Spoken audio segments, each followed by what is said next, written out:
1. Chicles Motita. Si existió un dulce que definió la infancia de múltiples generaciones, esos fueron los chicles Motita, diminutos, cuadrados, envueltos en papel reluciente de tonos intensos, verde para manzana, amarillo para plátano, rojo para fresa. Su precio era tan bajo que con un par de monedas alcanzaba para uno mismo y para compartir con un compañero. El gusto era potente, aunque efímero. En pocos minutos el chicle se volvía rígido como roca, pero eso nunca fue problema. Motita significaba patio escolar, filas en la tiendita, tardes jugando a las escondidas en la calle. Muchos mayores aún recuerdan guardar los papelitos como estampas, doblados con esmero dentro de la libreta. Lo extraordinario de Motita no era solo el chicle, era el rito, desenvolver el papel, inhalar ese aroma artificial irresistible y saborear, aunque fuera brevemente, un gusto que parecía irrepetible.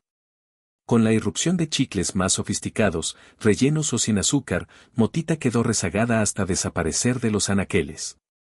Hoy mencionarla es recuperar la sonrisa pura de la niñez, es recordar a la madre entregando una moneda extra para un Motita o al abuelo que siempre sacaba uno del bolsillo como recompensa. Motita partió, pero dejó impresa en la memoria de tantos mexicanos la dulzura más humilde y genuina. 2. Lunetas. Antes de que los chocolates extranjeros coparan el mercado, en México imperaban las lunetas. Eran diminutas, redondas, cubiertas por una cáscara dura de colores vibrantes y con un núcleo de chocolate dulce pensado para los pequeños. Se vendían en tubos de cartón que cabían perfectamente en el bolsillo del pantalón o en la mochila escolar. Las lunetas eran motivo de orgullo patrio. En celebraciones infantiles eran imprescindibles. Siempre había un puñado en las bolsitas de dulces que se repartían tras romper la piñata. También eran el compañero perfecto en las funciones dominicales de cine, cuando aún se podía ingresar con golosinas adquiridas en la dulcería externa. Lo que las hacía únicas era su simplicidad. No requerían rellenos ni grandes campañas publicitarias. El colorido de las lunetas bastaba para alegrar la vista y el paladar. Los niños las usaban incluso para jugar, las apostaban como canicas o las ordenaban por tonalidades antes de consumirlas. Pero la globalización fue implacable. La llegada de M&M's con su agresiva publicidad fue desplazando gradualmente a las lunetas. Con el tiempo se extinguieron y quedó solo el recuerdo de un dulce que sabía a orgullo local.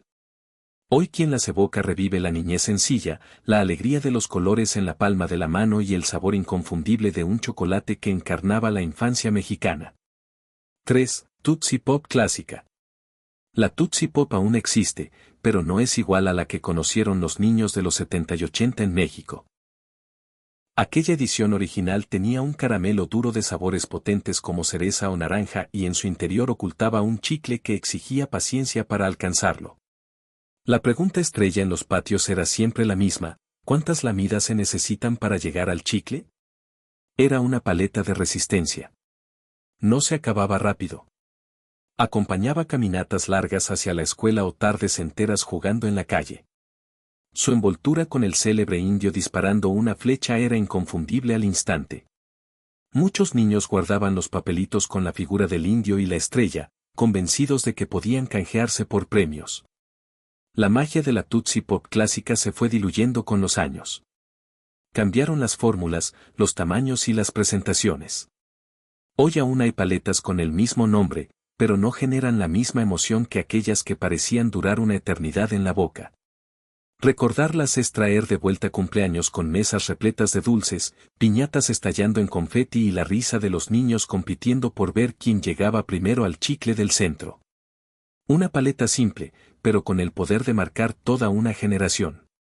4. Carlos V Pequeño. El Carlos V sigue existiendo, pero las generaciones mayores recuerdan con especial cariño la versión pequeña, esas barritas compactas que cabían en la palma de la mano. Su envoltura roja con letras doradas era sinónimo de premio. Muchos niños las recibían como recompensa en la escuela, como parte de la piñata en los cumpleaños o como un lujo ocasional que se disfrutaba pedacito a pedacito. Era un chocolate cremoso, dulce, con un sabor particular que lo distinguía de los extranjeros. Representaba la idea de que México podía tener su propio chocolate de calidad real, digno de presumir frente a marcas importadas. La barrita pequeña era accesible, se compraba con unas pocas monedas y se disfrutaba como si fuera un tesoro. Con los años esa presentación fue retirada del mercado. Quedaron solo las barras grandes, menos prácticas y más caras, orientadas a un público distinto. Y con su desaparición se apagó un pedazo de la memoria colectiva. Para quienes hoy tienen más de 60 años, recordar el Carlos V pequeño es evocar recreos escolares, bolsitas de cumpleaños y tardes en casa de la abuela, cuando un chocolate era suficiente para iluminar todo el día. No era solo un dulce, era un símbolo de cariño, de infancia y de la dulzura mexicana que ya no se encuentra igual. 5. Duvalín original. A mí me tocó fresa, a ti vainilla. Esa frase todavía despierta sonrisas entre quienes crecieron en los años 70 y 80. El Duvalín original no era un simple dulce, era un ritual compartido. Venía en un pequeño envase cuadrado con su palita de plástico. Abrir la tapa era un momento emocionante, descubrir si sería fresa, vainilla o avellana. Aunque todavía existen versiones modernas, el sabor original, más denso y cremoso, tenía una personalidad distinta. No era raro que los niños guardaran el envase para reutilizarlo como juguete improvisado o que compartieran la palita con un amigo en los recreos. El Duvalín se convirtió en sinónimo de cariño. Las abuelas solían comprarlo para los nietos y muchos recuerdan abrirlo en la mesa de la cocina mientras mamá preparaba la comida. Con el paso del tiempo cambió la fórmula y la presentación. El Duvalín actual, aunque parecido, ya no despierta la misma nostalgia. Recordar el Duvalín clásico es regresar a la inocencia, a la tiendita de la esquina, al recreo con amigos y al sabor de una dulzura mexicana que marcó generaciones. Para muchos, Duvalín no lo cambió por nada, no era un eslogan, sino una verdad absoluta. 6. Pastillitas Glorias. Las pastillitas Glorias, envueltas en su clásico papelito rojo con letras blancas, eran un tesoro diminuto. Pequeños caramelos duros, de sabor intenso y consistencia firme que los abuelos solían llevar en los bolsillos del pantalón para regalar a los nietos. No había domingo de misa en que no apareciera una de esas pastillitas en la mano del niño inquieto como premio por portarse bien en la banca. Su sabor, dulce y ligeramente acaramelado, dejaba un recuerdo que parecía eterno. Aunque compartían nombre con las famosas Glorias de leche de Nuevo León, estas pastillitas eran diferentes, más sencillas, más accesibles, pero igualmente entrañables. Eran un dulce humilde que formaba parte del paisaje cotidiano. Con el paso del tiempo dejaron de fabricarse. Las grandes marcas acapararon el mercado y los dulces artesanales fueron relegados al olvido. Sin embargo, en la memoria de quienes hoy superan los 60, las pastillitas Gloria siguen vivas como un símbolo de infancia sencilla, cuando un pequeño caramelo podía iluminar toda la tarde. 7. Pica fresa. Entre las chucherías más recordadas está la pica fresa, una bolita cubierta de chile en polvo y rellena de una goma de fresa ácida. Su combinación explosiva de dulce y picante era adictiva. Era un clásico de los 90, pero muchos adultos mayores también la recuerdan porque sus hijos y nietos la llevaban siempre en la mochila. Bastaba con abrir una bolsa y repartir para que se armara un grupo de niños compitiendo por quien aguantaba más la capa de chile antes de llegar al centro dulce. La pica fresa fue desapareciendo poco a poco, desplazada por golosinas importadas o versiones más modernas. Sin embargo, su recuerdo sigue ligado a tardes en la primaria, a puestos ambulantes afuera de la escuela y al sabor atrevido que representaba la picardía mexicana. Para quienes la probaron, evocar la pica fresa es sentir de nuevo ese golpe de chile en la lengua y la satisfacción de llegar al corazón dulce. Era un dulce que unía generaciones, porque tanto niños como adultos caían rendidos a su encanto. 8. Paleta payaso original. Hoy todavía se pueden encontrar paletas con el nombre de payaso, pero los mayores de 60 recuerdan una versión distinta, más auténtica y entrañable.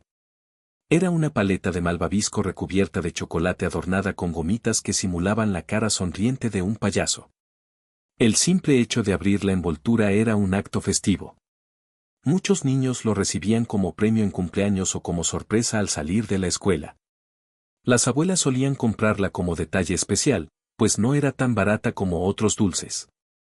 Con el tiempo, la receta y la presentación cambiaron.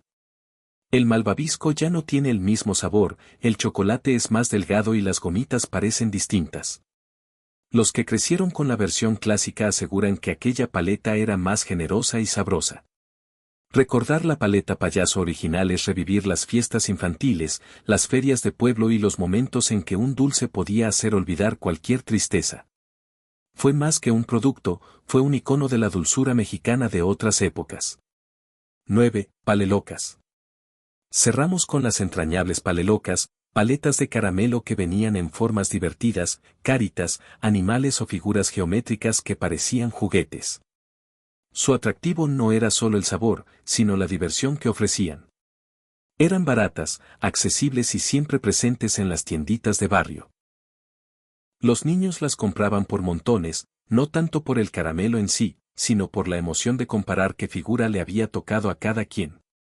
Con el tiempo, las palelocas fueron desapareciendo. Las nuevas normas de producción y el arribo de dulces extranjeros más llamativos terminaron por sacarlas del mercado, pero en la memoria de los mayores siguen siendo un símbolo de la infancia sencilla. Tardes jugando en la calle, compartiendo paletas con los amigos y coleccionando las envolturas como si fueran tesoros. Las palelocas eran prueba de que no hacía falta mucho para ser feliz. Un caramelo de colores bastaba para arrancar sonrisas. Hoy evocarlas es volver a un México más inocente, donde la alegría se encontraba en la tiendita de la esquina. 10. Pulparindo. No podíamos cerrar este recorrido sin mencionar el pulparindo, ese rectángulo plano de pulpa de tamarindo prensada, envuelto en papel celofán transparente que crujía al abrirlo. Venía salpicado de chile en polvo y azúcar, con un sabor agridulce y picante que hacía fruncir el ceño y pedir más al mismo tiempo.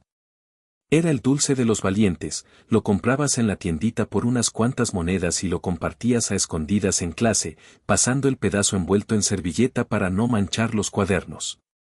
Los niños lo usaban como moneda de cambio en el recreo y los abuelos lo guardaban en la guantera del coche como remedio contra el calor o la sed.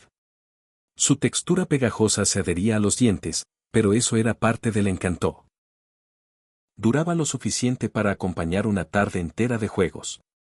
Con la llegada de empaques más higiénicos y sabores más suaves, el pulparindo clásico fue desapareciendo de los estantes. Hoy solo quedan versiones más dulces o en bolsitas individuales que no provocan la misma reacción. Recordarlo es revivir el ardor en la lengua, el polvo de chile en los dedos y la satisfacción de haber sobrevivido a un dulce que era toda una aventura. Era el cierre perfecto para cualquier antojo mexicano, intenso, inolvidable y absolutamente nuestro.